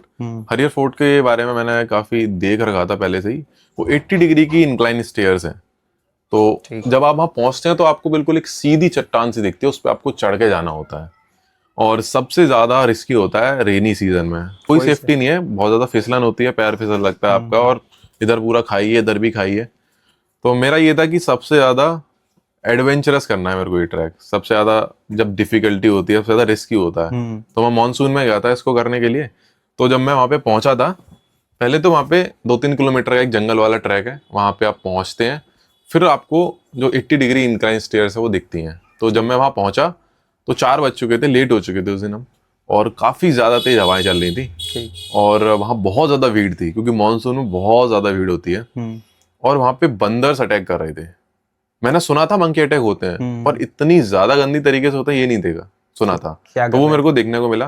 वहां पे जैसे लोग चढ़ रहे थे तो बंदर आए, और जिनके पास भी बैग है सिर्फ उन्हीं के पास जा रहे थे। उनका पूरा बैग खोलते हैं वो, और चेक करते हैं क्या क्या है, और सामान ऐसे निकाल के फेंकते हैं। इधर पूरा खाई है, वो कुछ नहीं देखते हैं, वो पूरा निकाल के फेंक रहे हैं। कुछ भी हो, आपका फोन हो, कैमरा हो, DSLR हो, कुछ भी हो, निकाल के फेंकते हैं। तो ये सब देख के थोड़ा सा डर लगा, क्योंकि मेरे बैग में काफी सारी चीजें थी। DSLR था, ड्रोन था, Insta360, GoPro। तो मैंने सोचा कि अगर एक भी चीज ने निकाल के फेंकी तो भाई मोटा नुकसान हो जाएगा। और वो चेन जो लगी है ना, पूरी आपकी खोल देते हैं, आपकी जेब भी चेक कर लेते हैं। फोन, मेरे सामने एक बंदे का फोन उन्होंने निकाल के फेंका, वॉलेट लेके भाग गया वो। तो थोड़ा सा डर लगा। तो फिर हम लोग उस दिन वापस आ गए, और सोच के गए थे कि अब जब नेक्स्ट टाइम आएंगे तो जो भी सारी चीजें हैं वो रख के आएंगे, और बैग कैरी ना करें। अगर बैग कैरी करें तो ज्यादा कोई कॉस्टली आइटम ना हो। तो फिर हम लोग नेक्स्ट डे गए वहां पे, अपना केवल फोन लेके गए थे और एक कैमरा लेके गए थे बस। फिर हम लोगों ने ट्रैक करा, लेकिन उस दिन हम लोग जल्दी गए थे तो इतने ज्यादा बंदर हमें नहीं मिले। और जब आप 3 बजे तक जाते हैं ना, तो वहां पे आपको सिक्योरिटी गार्ड्स देखने को मिलते हैं ट्रैक पे जो 80 डिग्री वाला इंक्लाइन पैच है। 3 बजे के बाद वो लोग चले जाते हैं। तो अगर आप जा रहे हैं तो ट्राई करें कि आप 12-1 बजे वहां पे पहुंच जाएं और अपना मस्त ट्रैक करके वापस आ जाएं। अगर आप 3 बजे के बाद पहुंचेंगे तो फिर वहां पे कोई सिक्योरिटी गार्ड आपको देखने को नहीं मिलेगा। और ऐसी कोई बेस्ट टिप्स जो आप देना चाहें जो ट्रैकिंग कर रहा है हरियर फोर्ट की? हरियर फोर्ट की अगर कोई ट्रैकिंग कर रहा है तो खाने पीने की चीजें अपने साथ ना लेके जाएं। कुछ भी खाने पीने का बिल्कुल मत लेके जाएं। बैग कैरी ना करें। जितनी कम सामान आप लेके जा सकते हैं उतना कम सामान आप लेके जाएं, और अपने साथ एक स्टिक कैरी कर लें तो ज्यादा बेटर रहेगा। क्योंकि अगर आप बंदर को स्टिक दिखाते हैं ना, तो फिर आपके पास नहीं आता, वो डरते हैं वहां पे स्टिक से। अगर वहां से स्लिप होते हैं तो चांसेस हैं बचने के या नहीं? चांसेस काफी कम है अगर आप स्लिप होते हैं, क्योंकि एक तो वहां पे बहुत ज्यादा भीड़ होती है। अगर आप स्लिप हुए तो आपके साथ काफी सारे लोग स्लिप होंगे, और वहां पे बराबर में ही खाई है, पकड़ने का भी कुछ नहीं है। अगर आप सीढ़ियों पे भी चढ़ते हैं ना, तो वहां पे भी कोई सपोर्ट नहीं है, तो थोड़ा रिस्की है। और मानसून के टाइम पे जो सीढ़ियां हैं वहां पे पानी ऊपर से नॉनस्टॉप ऊपर से नीचे आता रहता है, तो बहुत केयरफुली आपको ट्रैक करना पड़ता है, बहुत ही एकदम फोकस रह के। तो अगर आप बहुत ज्यादा फोटोज वीडियोस बना रहे हैं तो वो ना बनाएं, क्योंकि सिक्योरिटी गार्ड जब तक रहते हैं तो मना ही करते रहते हैं, आपको रोकते ही रहते हैं कि वीडियोस वगैरह ना बनाओ। क्योंकि चढ़ते टाइम आपको इतना ज्यादा डेंजरस नहीं लगेगा, जब आप उतरोगे ना, तो उतरते हो तो आपके सामने पूरा एकदम खाई होती है, तो उस टाइम पे ज्यादा डर लगता है। नीचे बिल्कुल स्टेयर सीधे सीधे, हाँ, नीचे पूरा खाई है, आपको दिख ही नहीं रही जमीन कहाँ पे है कहाँ नहीं है, तो वो थोड़ा सा उतरते टाइम ज्यादा रिस्की हो जाता है। तो हम लोगों को सीधा उतरना चाहिए या उल्टा होके उतरना चाहिए? उल्टा होके उतरना चाहिए, जमीन को ना देखते हुए। जो लोग जमीन को देख के उतरते हैं, एक तो सपोर्ट नहीं मिल पाती उनको, क्योंकि वहाँ पे सीढ़ियां हैं, उनमें छोटे छोटे होल्स कर रखे हैं ठीक। सपोर्ट हाथ के लिए। करेक्ट। तो वो आप उल्टा उतरेंगे तो आपको ग्रेप मिलेगी। इसके अलावा और कोई एडवेंचरस ट्रिप आपकी? इसके अलावा भी मैंने और भी महाराष्ट्र के ट्रैक करे थे, कलावंतिन दुर्ग करा था, वो भी काफी ज्यादा डेंजरस ट्रैक है। ठीक। तो हर ट्रैक पे यही है कि आपको केयरफुली चढ़ना है और बहुत ज्यादा जल्दबाजी में नहीं करना, बहुत ही टाइम लेके चीजें करनी है। अगर आपको लग रहा है आप यहाँ पे जा सकते हैं या नहीं जा सकते, आपका अगर मन कर रहा है कि नहीं जा सकते, तो मत जाओ, ठीक। क्योंकि बहुत ज्यादा रिस्की हो जाती है फिर वहां पे चीजें। कलावंतिन दुर्ग में तो पूरा शायद 90 डिग्री का ही नहीं, कलावंतिन इससे कम है, 60 डिग्री का है। ठीक। पर वहां पे बहुत ज्यादा कर्व्स हैं, जैसे हरियर फोर्ट में आप सीधे सीधे चले जाते हैं, पर वहां पे आपको ऐसे ऐसे जिग जैग मिलता है। और जब आप कलावंतिन दुर्ग की स्टार्टिंग करते हैं तो वहां पे बहुत ज्यादा एक रॉक है और वहां पे एक रस्सी है, वो आपको पकड़ के ऐसे चढ़नी है। ठीक। और जब आप ऊपर पहुंचते हैं तो वहां पे भी एक रस्सी है, वो पकड़ के आप ऊपर पहुंचते हैं। वहां पे छत्रपति शिवाजी महाराज की मूर्ति रखी हुई है और वहां पे डेली पूजा होती है। ठीक। आपने कश्मीर भी ट्रेवल किया है, तो लोगों के माइंड में कश्मीर को लेके एक अलग इमेज बनती है, थोड़ी फियर वाली, बिकॉज ऑफ दैट टेररिज्म। तो आपने जब वहाँ पे विजिट किया, कुछ ऐसा फील किया है कि हाँ ये चीज़ें सच में एग्जिस्ट हैं वहाँ पे? जब मैं फर्स्ट टाइम गया था तो थोड़ा बहुत तो था मेरे दिमाग में भी, क्योंकि कश्मीर की हमेशा से इमेज ऐसी बना रखी है कि वहां पे आप जाएंगे तो आतंकवादी आपको उठा के ले जाएंगे, गोली मार देंगे, गोली चलती रहती होंगी। ऐसी इमेज हर इंडियन के दिमाग में है कि वहाँ पे ऐसा है कश्मीर को लेके। तो पहली बार तो थोड़ा सा डर था, और जब मैं कश्मीर पहुंचने वाला था तो उससे पहले ही एक ऐसी चीज हो गई जिससे डर लग गया। जब हम श्रीनगर से थोड़ा पीछे थे तो हम लोग एक जगह रुके हुए थे, ठंड बहुत ज्यादा थी उस टाइम पे। वहां पे मैं दिसंबर में गया था, तो जो ठंड है वो हाई पीक पे थी। तो हम एक जगह रुके, तो वहाँ पे मेरा जो फ्रेंड था उसने आर्मी की पैंट पहनी हुई थी। ठीक। उसके पापा आर्मी में थे, तो वो आर्मी की पैंट पहनी हुई थी उसने। तो वहाँ पे कुछ लोग आए और हमसे कहते हैं कि इस पैंट को आप उतार दो अभी, वरना आपको कोई भी गोली मार देगा आगे चलते हुए।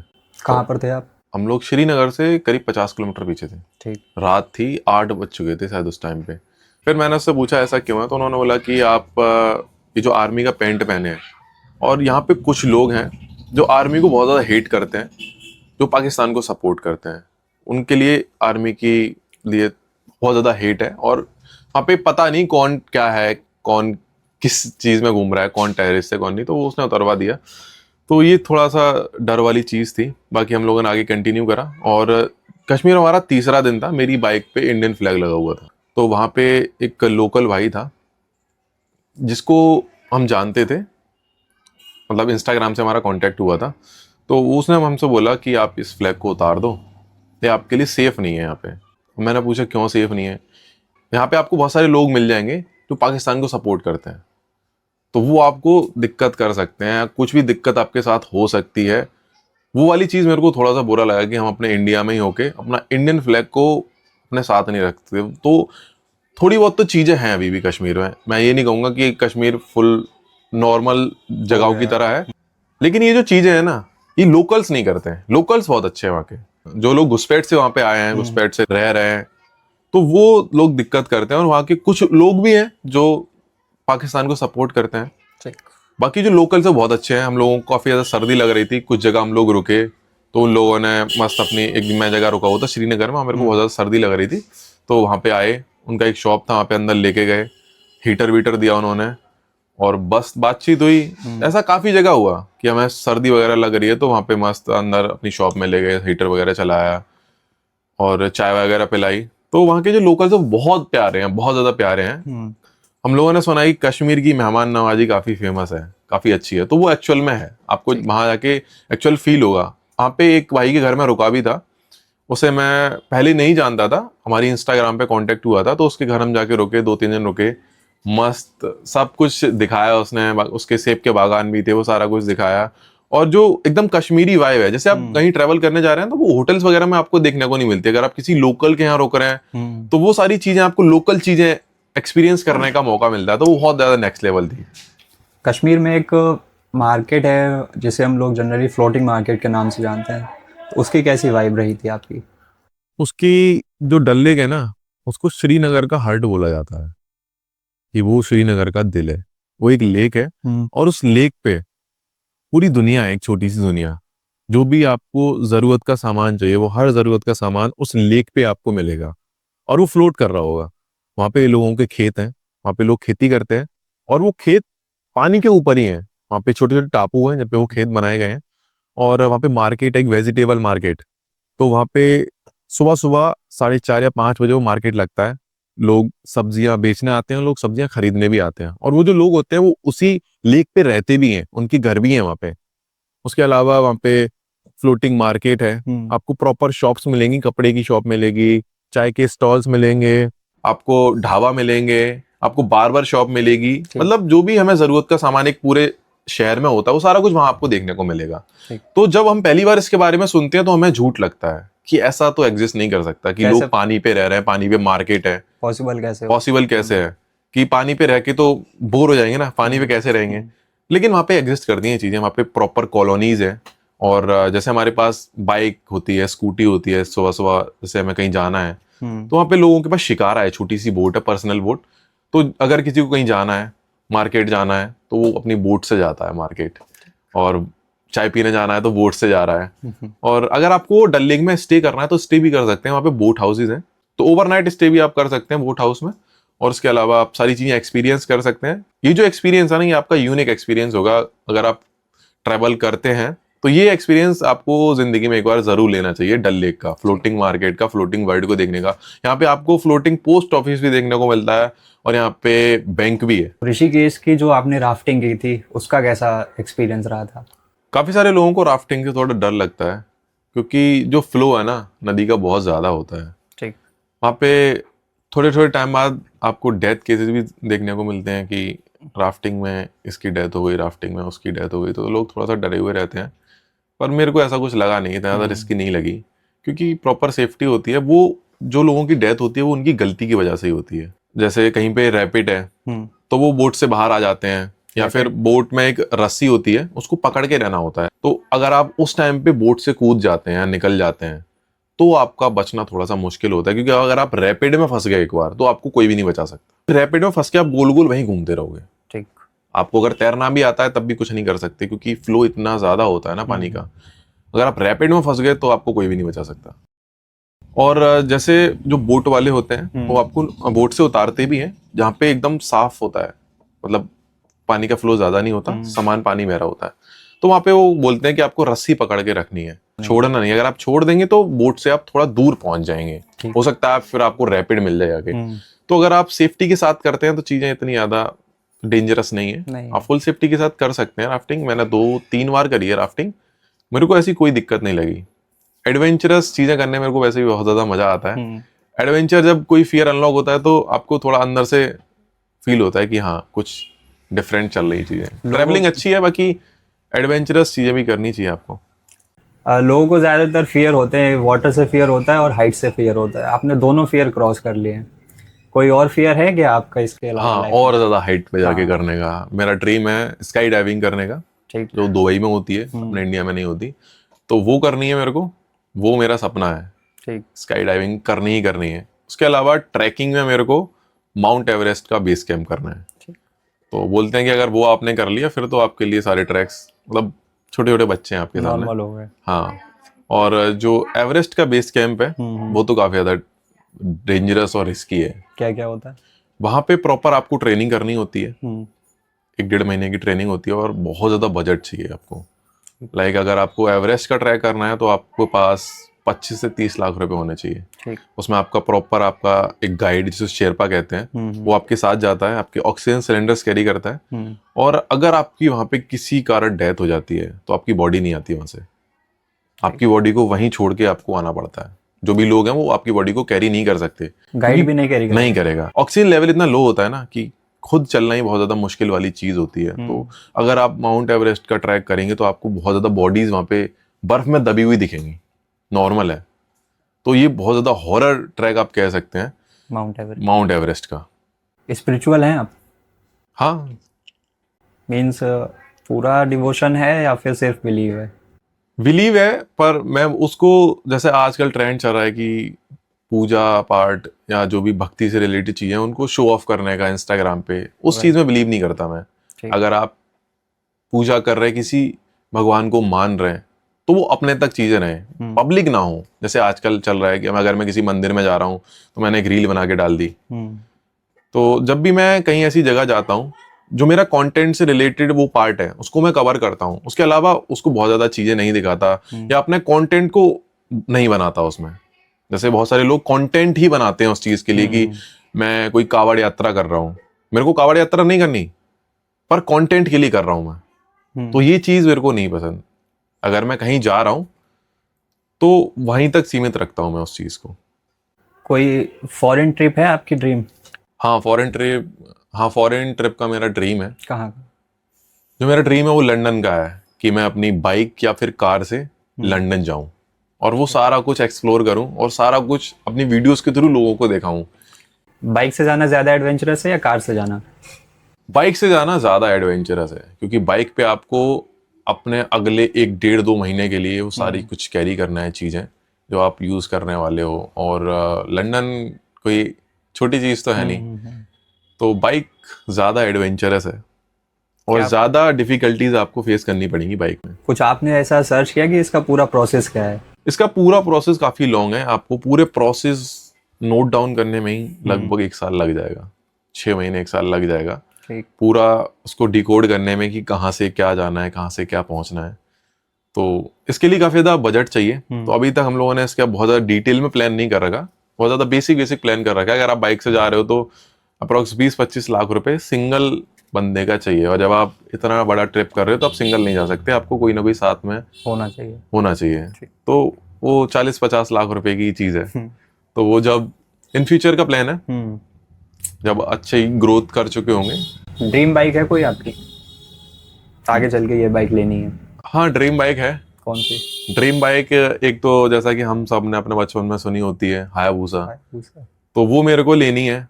और एक बाइक है निंजा S2 जो फास्टेस्ट बाइक है, तो वो लेने का मेरा ड्रीम है। उसके अलावा एक बाइक और लेने का ड्रीम है, BMW की 1250 जो एडवेंचरस बाइक है, तो वो मेरे को लेके एकदम फुल टूरिंग में कन्वर्ट करा के उससे टूर करना है। और एक और मेरा प्लान है बाइक से, वो मेरा प्लान है 100cc करने का, वो है थाईलैंड का। तो ये प्लान हम 2024 में कर रहे थे क्योंकि गूगल मैप्स में वहाँ का रास्ता दिखाता है, पर रास्ता अभी पूरा नहीं है, वो बन रहा है, और 2027 तक पॉसिबिलिटीज है वो रास्ता बन जाएगा। तो जैसे ही वो रास्ता बनेगा वैसे ही पहला ट्रिप वहीं का होगा। उसके अलावा कुछ हमारी फॉरेन ट्रिप्स हैं, उनका बाइक से प्लान नहीं है, उनका तो ऐसे ही नॉर्मली प्लान है, वो सारा कुछ एक्सप्लोर करना है। वो सारा मतलब कंटेंट के लिए नहीं, वो खुद पर्सनल के लिए, पर्सनली इनर पीस क्योंकि अब इंडिया में ट्रैवल कर चुके हैं, अब सब कुछ सेम सा ही लगता है यहाँ पे। अब तो सब कुछ सेम, वही सेम पहाड़ सेम रास्ते कुछ नया बहुत ज्यादा नहीं मिलता। अब मेरे को वो वाली चीजें करने में ज्यादा मजा आता है, एडवेंचरस चीजें, कुछ ना कुछ डिफरेंट हो। जैसे अभी मेरी लास्ट ट्रिप थी उत्तराखंड की, तो वहां पे हम उस गांव में गए थे द्रोणागिरी। क्या है तो वो रामायण के टाइम का चीजें हैं कि जब हनुमान जी को संजीवनी बूटी लेने भेजा गया था, तो वो उसी गांव से उस संजीवनी बूटी का जो टुकड़ा था वो लेके गए थे। तो बहुत ज्यादा अनएक्सप्लोर्ड जगह है, ट्रैक बहुत ज्यादा डिफिकल्ट है, तो वो हमने ट्रैक करा। ट्रैक में आपको पानी तक नहीं मिलता, पूरा जंगल वाला रास्ता है, और जब आप वहां जाएंगे तो आपको एक ही होम स्टे मिलेगा, उनका लोकल का एक घर है, उन्होंने इसमें होम स्टे बना रखा है। तो वो बहुत ज्यादा नेक्स्ट लेवल एक्सपीरियंस था। उसके बाद 2-3 चीजें और करी, जैसे यूला कांडा है हिमाचल में, तो बहुत ज्यादा अनएक्सप्लोर्ड है। वर्ल्ड्स हाईएस्ट कृष्णा टेम्पल है वो, उसका 12 किलोमीटर का ट्रैक है जो 2 दिन में कंप्लीट होता है। तो ये भी थोड़ा डिफिकल्ट ट्रैक है क्योंकि रास्ते में आपको सुविधाएं नहीं मिलती, ऊपर जाके आपको कोई होम स्टे वगैरह नहीं मिलेगा। कुछ लोगों ने कैंप बना रखे हैं, उनमें आप स्टे कर सकते हैं, खाने पीने के भी ज्यादा चीजें नहीं है। तो ये थोड़ा डिफिकल्ट ट्रैक है यूला कांडा वाला, पर आपको एक बार ही जाना चाहिए। यूला कांडा में आपको बहुत नेक्स्ट लेवल एक्सपीरियंस देखने को मिलेगा। वो लोग जो अपना पैशन फॉलो करना चाहते हैं या भाई किसी प्रॉब्लम के चलते पैशन नहीं फॉलो कर पा रहे हैं, उनके लिए आपका मैसेज क्या रहेगा? उनके लिए यही मैसेज रहेगा कि अगर आपने कुछ ठाना है ना, कुछ करने का सोचा है, तो पहले उसे अच्छे से प्लान कर लो कि अगर मैं ये कर रहा हूं तो या तो मैं यही करूं। अगर आप उसे पूरा कंटिन्यू नहीं कर सकते, पहले तो आपको ये सोचना है कि वो सारा कुछ आपको अकेले ही कंटिन्यू करना पड़ेगा। आपको एक्सक्यूजेस खुद को आप ना दें कि मैं अकेला हूं, मेरे साथ नहीं है कोई करने वाला, या कोई भी ऐसा एक्सक्यूज जो आप दे सकते हैं। अगर आपको कुछ करना है तो आप कर सकते हैं, कोई दिक्कत नहीं है, चाहे आपके साथ कोई है या फिर नहीं है, गैजेट्स हैं या नहीं है, वो सारा कुछ अरेंज हो जाता भगवान करा देगा। क्योंकि जब मैंने अपना पहला मोटो ब्लॉग बनाया था तो उसमें मेरा कुछ भी नहीं था, ना मेरी बाइक थी, ना मेरा कैमरा था, ना मेरा हेलमेट था, एक सिंगल चीज नहीं थी मेरी। पर वो बनाया, उसके बाद आगे आगे कंटिन्यू करता रहा। पर जिंदगी में मेरे को लोग काफी अच्छे मिले जिन्होंने मेरे लिए चीजें अरेंज कराई या प्रोवाइड कराई। जैसे मैंने आपको पहले बताया कि जब मैं फोटोग्राफी करता था उस टाइम पे मेरे को एक भाई मिले थे जिनका नाम मोहित है। तो मोंटी भाई ने कैमरे से रिलेटेड जितनी भी चीजें रही हैं वो सारा कुछ अरेंज करवाया है तब से लेके आज तक। तो कैमरे से रिलेटेड मेरे को कभी कोई दिक्कत नहीं हुई। जो मैंने आपको बताया कि मैंने अपना जो पहला मोटो ब्लॉग शूट करा था तो उन्हीं का गोप्रो था, उन्हीं ने मेरे को दिया था, उन्हीं का हेलमेट था, मेरा जो दोस्त है उसकी बाइक थी। तो ऐसे करके सारी चीजें मैंने अरेंज करी, धीरे धीरे करके फिर खुद होती गई खुद के पास। पर जब नहीं थी तो लोगों ने मेरे को लोग अच्छे मिले। उसके अलावा एक और भाई मेरे को मिले, उनका नाम विष्णु है। उनसे भी सारी चीजें, कैमरेज जो भी हैं, मतलब कैमरे से रिलेटेड मेरे को कभी कोई दिक्कत नहीं आई, प्रोडक्शन से रिलेटेड कभी कोई दिक्कत नहीं आई। उसके बाद हमने खुद का भी प्रोडक्शन शुरू करा। नेगेटिव रूलर्स हमारा एक पेज है, यहाँ पे हम म्यूजिक वीडियोस देते हैं, उसके अलावा दूसरे लोगों को भी देते हैं। तो वो सारा कुछ मतलब सही चल रहा है अभी फिलहाल, तो बढ़िया चल रही चीजें हैं। बाकी इन फ्यूचर और भी कुछ अच्छे अच्छे प्लान्स आते रहेंगे, टूरिंग से रिलेटेड, म्यूजिक से रिलेटेड। तो वो सारी चीजें हैं। बाकी जो लोग करना चाहते हैं वो कर सकते हैं, बस सोच लें कि मेरे को करना है। वरना अगर आप कंफ्यूज रहेंगे ना तो अपना आप टाइम वेस्ट करेंगे जहां तक आप पहुंच गए। बहुत सारे लोग क्या करते हैं, कुछ उन्होंने शुरू कर दिया, 1-1.5 साल करा, फिर उन्हें रिजल्ट नहीं दिखता, फिर वो बंद कर देते हैं। तो अब तक जो आपने 1-1.5 साल करा ना, वो अपना टाइम वेस्ट कर दिया। आप जो कर रहे थे उसमें भी आपने वेस्ट कर दिया, और ये जो आपने वेस्ट करा ही करा। तो अगर आपको कुछ करना है तो उसकी कोई डेडलाइन मत रखो कि इतने टाइम तक है, इतने टाइम तक मेरे को नहीं मिली सक्सेस, इतना अच्छा रिजल्ट नहीं मिला तो मैं छोड़ दूंगा। आप करते रहो। अगर आप करते रहोगे ना तो डेफिनेटली आप अपने फाइनल रिजल्ट तक पहुंच जाओगे। लोग रास्ते को एंजॉय करना नहीं चाहते, जो भी उनकी जर्नी है ना, उस जर्नी को एंजॉय करना नहीं चाहते। वो चाहते हैं अगर मैंने आज कुछ शुरू करा है तो अगले 1 महीने बाद मैं सक्सेस मिल जाए, टॉप पे पहुंच जाऊं। देखो सक्सेस तो कुछ है नहीं, सक्सेस तो मन का वहम है। अगर आप आज खुश हैं अपनी जिंदगी से तो यही आपकी सक्सेस है, अगर आप इतने में सेटिस्फाई हैं। अगर आप इतने में सेटिस्फाई नहीं है, आपको कुछ बड़ा चाहिए और बड़ा चाहिए, तो सक्सेस तो कुछ है ही नहीं। सक्सेस तो इनर पीस है कि आज अगर जो चीजें मेरे पास है, अगर मैं इसमें ही खुद को सक्सेसफुल मान लूं तो मेरे लिए यही सक्सेस है। हो सकता है दूसरे के लिए कुछ और हो, तीसरे के लिए कुछ और हो। मतलब हम लोग एक पर्टिकुलर गोल सेट करके उसको सक्सेस नहीं बोल सकते। नहीं बोल सकते। सक्सेस सिर्फ उन्हीं लोगों के लिए जो लिमिटेड है, जो लिमिटेड चीजों तक सोच सकते हैं। Success that is success. अगर किसी को गवर्नमेंट जॉब मिल गई, अगर उसके लिए वही सक्सेस है तो सक्सेसफुल है। पर हो सकता है वो अपनी जिंदगी में सक्सेसफुल ना हो। मैं अपनी ट्रैवलिंग में कई सारे लोगों से ऐसा मिला जो दुनिया के पर्सपेक्टिव से काफी सक्सेसफुल है, पर जेन्युइनली वो नहीं है। अभी रिसेंट में मेरे को एक अंकल मिले थे, उनकी एज कम से कम 50 साल थी, 50 या 55 के होंगे। वो अच्छे खासे पैसे कमा रहे थे, अच्छा खासा सब कुछ था उनके पास। वो ट्रैवल पे ही मिले थे मेरे को। तो वो कोई गवर्नमेंट जॉब करते थे, अच्छी खासी जॉब थी उनकी, अप्रोक्स 1-1.5 लाख रुपए उनकी सैलरी होगी। पर उन्होंने कहा कि मेरे को ये नहीं करनी थी, जो मैं ये कर रहा हूँ ये मेरे घर वालों का था कि गवर्नमेंट जॉब लग जाए, सब कुछ लग जाए, पर मेरे को ट्रैवलिंग वाली जिंदगी चाहिए थी, ट्रैवल करूं और जिंदगी में कुछ ना हो। पर मैं उसे आगे कंटिन्यू नहीं कर पाया। लोगों के हिसाब से मैं बहुत अच्छा हूँ, लोगों के हिसाब से मेरी जो रेस्पेक्ट है, जो जॉब है वो बहुत अच्छी है, पर मैं अंदर से खुश नहीं हूँ। मेरे को वो सब नहीं चाहिए, वो बोरिंग लाइफ नहीं चाहिए। तो ऐसे मेरे को ये अकेले बंदे नहीं मिले, ऐसे मेरे को और भी लोग मिले जो दुनिया के पर्सपेक्टिव से सक्सेसफुल हैं, पर अपनी जो पर्सनल लाइफ है उसमें खुश नहीं है। उनको कुछ और चाहिए था, इनर पीस नहीं है उनका। इनर पीस नहीं है, मतलब वो जो करना चाहते थे उन्होंने नहीं करा, दुनिया के पर्सपेक्टिव से करा, दुनिया जिसको सक्सेसफुल बोलती है। सो जब आपने स्टार्टिंग की थी कंटेंट क्रिएशन की तो वो मोटो ब्लॉगिंग थी, फिर उसके बाद आप ट्रैवलिंग पे शिफ्ट हुए। अभी प्रेजेंट टाइम में आप किस चीज़ पे फोकस कर रहे हैं? प्रेजेंट टाइम में ट्रैवलिंग पे, मोटो ब्लॉगिंग नहीं है बहुत ज़्यादा, वो मैंने कम कर दिया बहुत ज़्यादा धीरे धीरे, अब बिल्कुल बंद कर दिया है। रीजन मैं आपको बता चुका हूँ, मोटो ब्लॉगिंग में अब वो चीज़ें बची नहीं, लोग वो चीज़ देखना नहीं पसंद करते जो एक्चुअल मोटो ब्लॉगिंग है। तो अभी मैं ट्रैवलिंग पे फोकस कर रहा हूँ। इंस्टाग्राम पे बहुत ज़्यादा फोकस नहीं करता मैं, मेनली मेरा यूट्यूब पे रहता है।